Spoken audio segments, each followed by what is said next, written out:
জামাত এবং এনসিপি নির্বাচনটা মুন্ডুল করার জন্য নাসিরউদ্দিন পাটোয়ারিকে বলির ফাটা বানায় কিনা।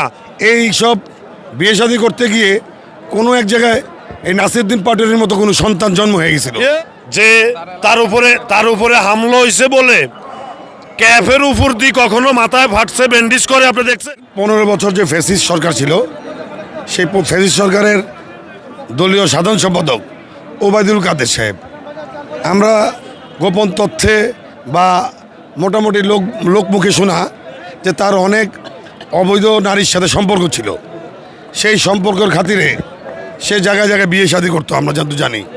আমার সেগুনবাগিচা এলাকায়ও তার 3 নম্বর স্ত্রী বসবাস করতো সুবাস্তু টাওয়ারে। তো এই সব বিয়ে শাদী করতে গিয়ে কোনো এক জায়গায় এই নাসিরউদ্দিন পাটোয়ারির মতো কোনো সন্তান জন্ম হয়ে গেছিল।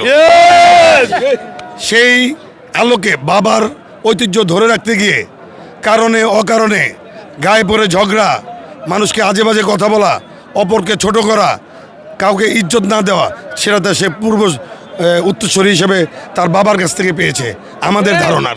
নাসিরউদ্দিন পাটোয়ারি আমার কাছে মনে হয় যে এই আরক হিরো আলম, এই হিরো আলম শুধুমাত্র ভাইরাল হওয়ার জন্য সে ভোট করতে কিন্তু আসেনি, সে ভাইরাল হওয়ার জন্য আসছে। আপনি গতকালকে দেখছেন যে তার উপরে হামলা হয়েছে বলে ক্যাফের উপর দিয়ে কখনো মাথায় ফাটছে ব্যান্ডিজ করে আপনি দেখছেন। কালকে আমি দেখছি তাড়াহুড়া করতে যায় তারা ক্যাফের উপর দিয়ে ব্যান্ডিজ করছে। সে এখন যেটা চাচ্ছে, যদি কোনো কারণে সে পা উল্টা পড়ে ডাস্টবিনে পড়ে, সে হয়তোবা সেইটাকেই প্রচার করবে যে মির্জা আব্বাস ভাই তাকে ডাস্টবিনে ফেলাইছে। আপনি দেখেন, আমার কাছে কেন জানি মনে হয় জামাত এবং এনসিপি নির্বাচনটা মুন্ডুল করার জন্য নাসিরউদ্দিন পাটোয়ারিকে বলির ফাটা বানায় কিনা। নাসিরউদ্দিন পাটোয়ারির জীবন নিয়ে আমি সন্দিগ্ধে আছি।